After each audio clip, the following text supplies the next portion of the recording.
All right. Now, during the attack on Dusit D2 Hotel in Nairobi, one of the people who rushed to the scene to save the people during the attack was the Srehe Member of Parliament contestant in 2017, Steve Mbogo. He joins me on set. Thank you so much for joining me. Thank you. I do appreciate your time. Thank now, you. I just want to directly quote you before, because I want to go to it directly. Yes. And you said about some hours ago that I'm a licensed firearm holder. I was running my errands near the Dusit D2 Hotel in Nairobi when I learned that the facility was under the attack, or a terror attack, because I was in position to help, given I have good knowledge on how to handle firearms and protect myself against such situations. I went in to help in the rescue operations. If you're asking me in what capacity I was there, I will tell you I was there as a civilian who is mandated by law to handle firearms. Now, this is what the law says about firearms in the country, Honorable Mbogo, is that private gun ownership is limited to handguns and to be specific pistols and revolvers, which can be held and fired with one hand along specific shootings. Certainly, some of the banned guns are sound silencers, AK-47, G3 and MP5. In what part of the law will you fall here? Because you are certainly not carrying a pistol or a revolver. What was that gun? Okay, but basically first I want to correct you that the firearm I had is within the reach of a civilian firearm, licensed firearm holder. Okay. Because basically what I have is a shotgun. But the way people put it, they put it like it is an assault rifle or maybe an automatic firearm. But it is basically an Anaconda shotgun pump action, which is within reach for any civilian. We are not allowed, a civilian is not allowed to hold an automatic or an assault rifle.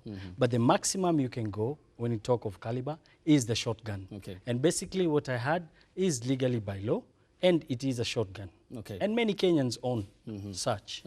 Because there were some questions about that, and I just want us to also still by law go by that, and because they don't know that gun by name, and many were questioning your presence there at the scene. In what capacity? What was your intention then? Because you said I was going about my errands, and the question is, did you know of what was happening, and how did it come to your realization, and how swift were you? Those are some of the aspects that were questioned. So how did it all happen? Yes, very true. First, I want to remind you that I was a victim at the Westgate Mall. It's only that I didn't appear in media at that time. But you can imagine I was one of the people who watched them kill all those kids, all those women in day broad light.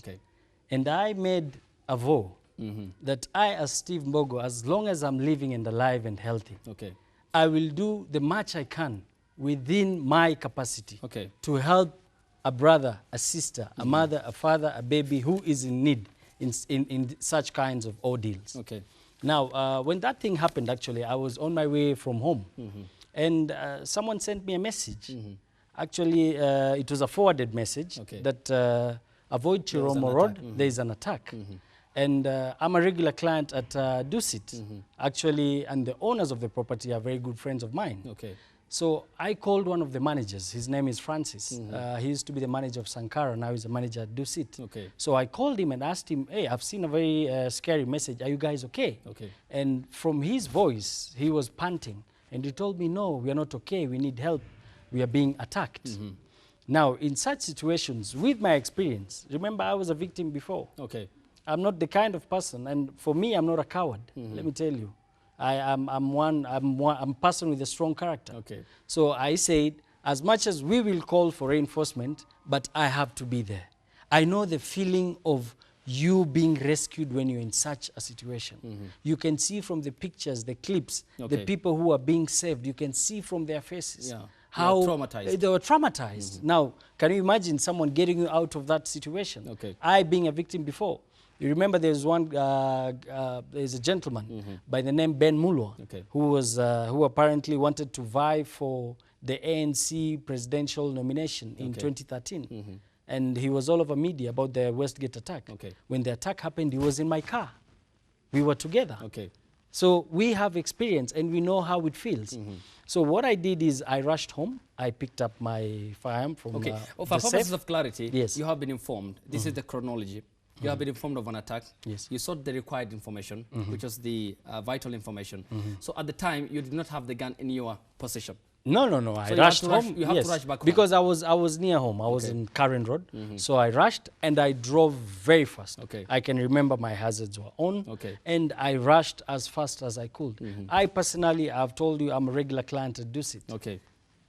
At least in every 3 waiters, 2 are good friends of mine. Okay. You know, if I want to do functions, I've always held my functions there. Even the New Year's, I did my New Year's, I had the New Year's dinner at Dusit. I crossed my year at Dusit. Okay. So I'm a regular client there, and they're personal friends of mine. So I said, let me rush and help where I can. And by the time I got there, the rescue situation, I found other private licensed firearm holders whom I know, some few Asians and some few Kenyans. And we started going in and, you know, removing out the people who could get building by building, by building. Okay. Yes. At what point then, I mean, there's also the aspect of the firearm, because the law again says that according to the Firearms Act in the Constitution, Kenyans are barred from possessing automatic and semi-automatic self-loading military assault rifles. Yes. Of this range, I just want to ask you 7.62 millimeters and 5.56 millimeter caliber. Of which range do you fall here? What was your assault rifles?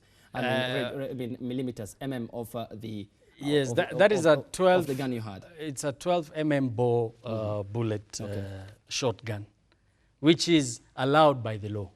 Yeah. So everything for you a did civilian was within the range. Was within the range of the law. Okay. Coming to the bullet vest, which is the bulletproof. Yes. What does the law? I mean, because there is also some aspect of confusion, because many Kenyans questioned your spirit and presence there at the time, and of course there was the aftermath of that when you were questioned by the authorities about the possession, in which you clarified here by your court, that many of them still question, because it appears that there is some sense of a divided loyalty. Some support you, some don't, because I'm just taking clarity on this again. As when you went in there, aftermath, your picture, which went viral on social media platforms, the action you took can be of what magnitude? First, I want to remind you that I personally was not aware when the picture was being taken. Okay. I, being a public figure, you cannot control what people perceive or when they want, how they will use their gadgets. I was personally sent for that picture. At that time, we had come out from the scene, and it was the time when the anti-terror group were trying to detonate the bomb. So we were all told to stand on one side, because the specialists, the bomb specialists, were analyzing the car that the terrorists had. Okay. So when I was standing with the gentleman next to me, and apparently it's someone I did not even know, because you see at that time, there were so many people. We had private firearm holders, we had the KDF, we had the normal police, we had CIDs. I believe you can't go asking everyone, who are you, where are you from? You know, we are there, we have one common mission, is to rescue the people, and you know, we had the bandits in there. So I believe each and everyone who was there had one mission, to stand united as Kenyans and save our country. You know, it is so sad if you look at the social media blogs, where people will say that people like Steve Mbogo went there to take pictures. You know, I've been licensed for quite some time. But believe you me, there is nowhere you will find my pictures holding a firearm. If I was someone who wanted to show people I had firearms, I would have done that long time. When you look at those pictures posted, you will realize they're pictures being taken and I'm not aware. And if you look at the pictures very well, those are zoomed pictures. It means the person who was taking the pictures was far. You understand? And these are characters who took the pictures and quickly circulated them on social media and turned the story all round. So you have been there for the positive note? Yeah, of course. Of course. I believe, my brother, there is no sane person who can leave his family, leave his home or his office or his people and go into a battleground like that, where you're fighting terrorists, that you're going there for a show. We need to change as a country. We need to understand that things need to be taken seriously. At that time, that is the time where we need everyone to stand together as one. We had so many divided attentions. Instead of people discussing on what you're going to do, how you're going to help other Kenyans, people are busy discussing Steve Mbogo, honestly. Okay, you know? The personality aspect is another one, because that angle will definitely not be one that we media, the fraternity, will not favor. But we competently also covered what happened there. But in November 2018, Fred Matiang'i, the CS4 Interior, disbanded the Firearms Board on 3 key important issues, according to the ministry that he leads: corruption, incompetence, and the misbehavior that ailed the process of the Firearms and Licensing Board. Of these three key thematic areas, when you were questioned by the authorities, in what category did they question you? Number one, the major issue, you know, and what was, I think, portrayed out there by the media is in regards to the firearm. Because people put it, and when you look at it, it looks maybe like an assault rifle. But at the end of the day, it's just a normal shotgun, which you're permitted to have. And again, they brought in the new rules where you had to get a new license, which I complied. And I got my new license in July last year. So 2018? Yeah, 2018, July. That is when I got the new license. So my actions, my movement and my operations and the rescue operation at Westgate, well, I was there for good on the basis of goodwill and within the law. Okay. Yeah. Of course, you're a civilian gun holder in that capacity then. Now, let me just quote one of the reports from the Geneva-based Small Arms Survey report, and it said, in legal and illegal firearm in civilian hands ranges from improvised craft weapons like self-loading pistols to factory-made handguns, rifles and shotguns. And there are cases of muggings, hijackings, and that have pushed a number of Kenyans to take up armored vehicles and steal burglary-proof features in their homes. Now, the worry is that more Kenyans have gun, or there is more gun ownership by the civilians in the country, more than the military and the police combined. And then the fear is that Kenyans had was I don't think so. Okay, they are. Let me just prove it to you statistically. The report further estimated that Kenya's military expenditure, salary and operations is one of the key areas it covered. Now it says that, okay, I just want to give you the mathematics here. The Kenyan military has 45,790 rifles in the Kenya military possession. The police in Kenya have 51,527 rifles. That totals up to 97,317. Now, the percentage of that in the 750,000 in the possession of the civilians is 12.97%. It means that more than 85% of guns in the country are in the hands of civilians. And the worry is there are cases of hijackings, burglary, and that's why Kenyans are resorting to bulletproof cars and have armored features also in their homes. Does that worry you? I'll tell you as a matter of confidently that I believe all Kenyan license, private civilian license holders are well disciplined and mandate. I remember when the 2013 ordeal happened, I remember by that time the IG, Mr. Kimayo, he stated and said, we've come to realize that it is time to ensure that we make sure the good hands hold the guns to outnumber the bad guys with the guns. Look at Westgate ordeal. I was in Westgate when the ordeal happened. And the operation was poorly coordinated, isn't it? Unlike yes. Dusit. No. Before I go, I think I first want to send my apologies, my condolences to those who lost their families. I also want to wish well those who are physically hurt and also those who are emotionally hurt. And I also want to congratulate the forces because I saw a very brilliant and superb coordination, unlike what you saw in 2013. So that means we are a step further when it comes to counter-terrorism. There was the Vreke campus, it was swift, the KDF was there, and we really appreciate the support they did, and they did it within no time, despite the challenges, because the complex is big. Unlike Westgate, where it was one building, here you're talking of a compound with more than 8 buildings. So I remember Kimayo stating that it is time to arm the good hands with guns so that they can outnumber the bad hands with guns. We have seen before cases. I remember there's some videos which went viral of one civilian who was attacked in his home in Karen, someone I know. And you can imagine he got attacked by 7 guys, who about 7 men who had AK-47. But he managed, him alone, with a pistol fitted in a Roni. And you remember at that time, even the Kenyan bloggers and all the people in media were putting it that he has an assault rifle. You know, we need to ask before we make comments. Yesterday, the current senator, you know, carelessly goes to media and says Mbogo had an assault rifle. He had an automatic rifle without doing an investigation and confirming. You know, it is time we have to get facts right. Because these are serious issues. These are issues, you know, there is no one.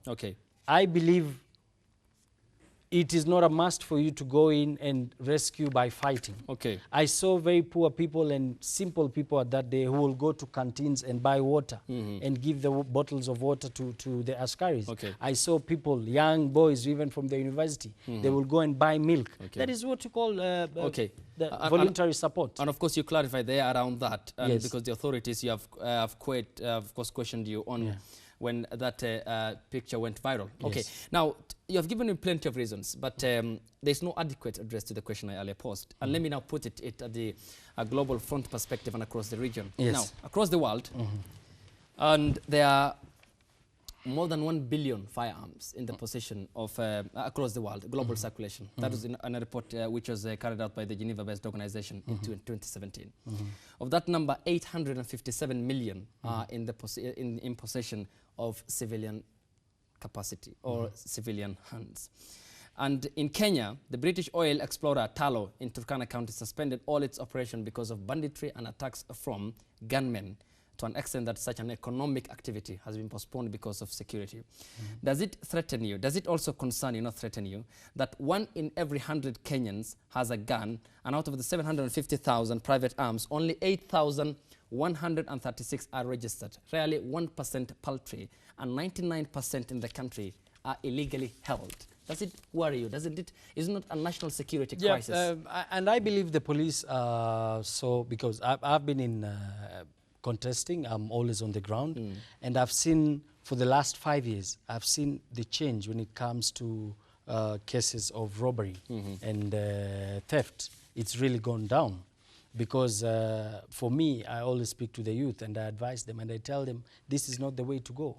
You know, as much as I do motivational speaking, and I have my own foundation where we talk to these youth in the society. And most of them will say, no, maybe we don't go into crime because we like being in crime, but because it's because of problems.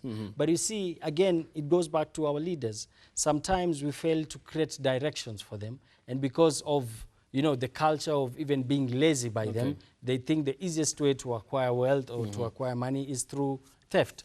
But I want to tell you, for me, on a personal level, when you talk of legally licensed firearm holders, I think, in my perception, the government should open up the window and at least do more vetting and increase the number. Because you can imagine, if we had... Wouldn't that then open up another frontier and dynamic? When we talk about, look at the global perspective of it, for instance, in the United States of America, which is the highest in terms of gun ownership across the world, and we have seen the sharp rise in the number of shootings, mass shootings, San Bernardino, and what has been happening across the United States of America. But you see, fueled by also sentiments by Donald Trump over what appears to have been spread over from the 2016 campaigns.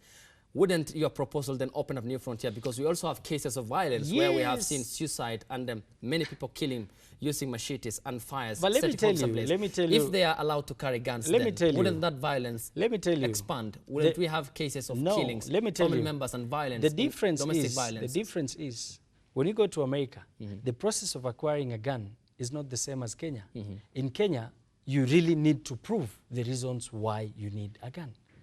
And I applaud the authorities for that, because you need to prove if it's on a business angle, if it's political, if it's life-threatening, you have to give reasons. It's not like America where you will go into a shop. I think you've been to America. Yeah, because the law is... I will ask you today, do you know of any dealer, a shop or a dealer where they sell guns in Kenya? No. You don't know. Unless you have vetted. So what does that mean? What does that mean? Meaning there is a process. It means there's a process.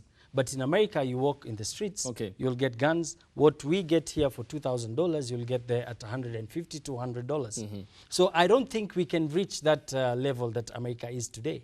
The laws and the procedure and the protocol to follow for you to own a gun in Kenya is, I think it's quite up to date. Okay, then isn't it not a concern then for a process that is quite complex and will be answer-seeking with regards to why you want to carry the gun, especially in our context? Yes. So then your proposal would be, I mean, inconsequential is it, an immediate, because we have cases of domestic violences which are on the rise in the country. And if, say, now many Kenyans are allowed to carry gun for the purpose or priority reason of now ensuring that they do foil such an attack if it happens, then comes to address the secondary issue, which is now at homes, and we have many cases then of perhaps a ballooning sort of cases of domestic violence, because it facilitates, it makes it easy for such people who have that ill mind to carry out that within their homesteads. Doesn't that worry you? When you speak of that, let's look at the numbers we just discussed.